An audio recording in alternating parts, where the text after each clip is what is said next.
Vamos lá. Jebus no hebraico significa pisada. Eu acho que é importante vocês anotarem isso, não é? Porque depois cai na prova, vocês já têm essa dica que é preciosa aí. Jebus no hebraico significa pisada. E vou dizer por que vocês vão anotar. Porque vocês vão ver quando muda o nome para Jerusalém, já muda também o significado da palavra, de forma muito importante. Os jebuseus eram um povo que habitavam em Canaã, nas colinas da região de Jerusalém. Os jebuseus eram descendentes de um dos filhos de Canaã, o neto de Noé, conforme está ali em Gênesis 10:16 e 1 Crônicas 1:14. Eles habitaram a cidade que num período posterior acabou sendo conquistada pelos israelitas e se tornou a cidade de Jerusalém.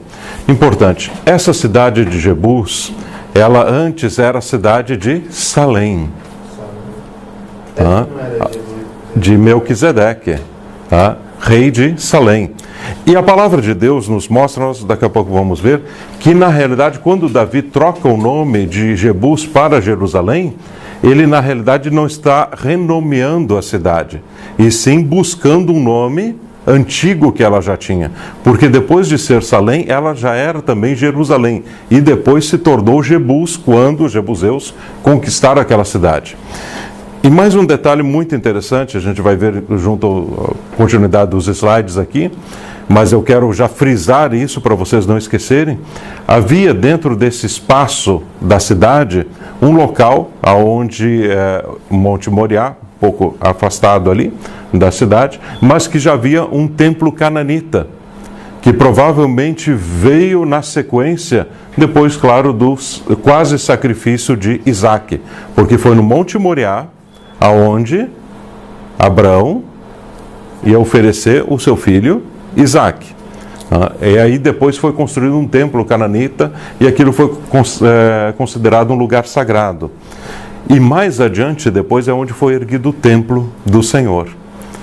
Mas antes de ser erguido o templo do Senhor, Davi compra de Araúna o Jebuseu, nós vamos ver isso aqui nos textos, aquele terreno todo, para então depois ser construído o templo. Então nós vemos que havia já um local sagrado por Deus, e que foi passado de geração para geração, e mantido, e os jebuseus sabiam que aquele era um lugar sagrado. Então eles eram muito violentos, eram um povo terrível, que, de acordo com o livro de Salmos, que se as hostes angelicais não tivessem ajudado a Davi, ele jamais teria conquistado essa cidade.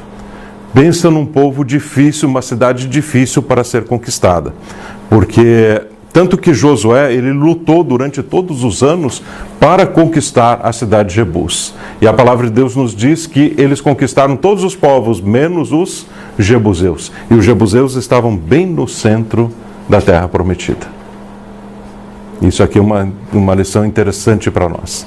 Às vezes existem situações que precisam ser tratadas e que estão bem no centro da nossa vida. Mas Deus dá uma estratégia. E eu fiz questão de buscar, essa semana, quando estava preparando a aula, conteúdo muito forte sobre a questão da passagem secreta ou a passagem subterrânea da fonte de Gion. Porque a fonte de Gion é um tipo de Jesus. Para você alcançar a vitória, você precisa passar por essa fonte. Só que ela não tinha um acesso fácil, e muitas vezes as coisas de Deus não são nada fáceis, né? Vamos lá.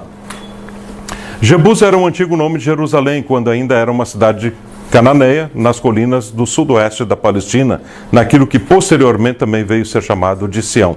Conforme aqui, Josué 15, verso 8. Abra sua Bíblia, vamos dar uma olhada nesse texto aqui. E se subia pelo vale do filho de Inom até o lado sul do Jebuseu, que é Jerusalém. E o limite subia até o cume do monte, que está entre o vale de Inom. Inom.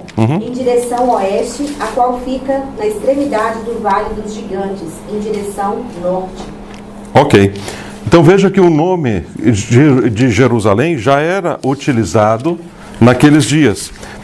Interessante o seguinte, os jebuseus diziam, eles confiavam tanto nas muralhas que eles tinham, na fortificação que eles tinham, que eles chegaram a dizer: até os cegos e os coxos te repelirão. Ou, em outras palavras, nós não precisamos nem soldados. Até os cegos e os coxos vão repelir a Davi aqui. Por quê? e não precisava nada mais, porque ele já tinha uma muralha bastante forte.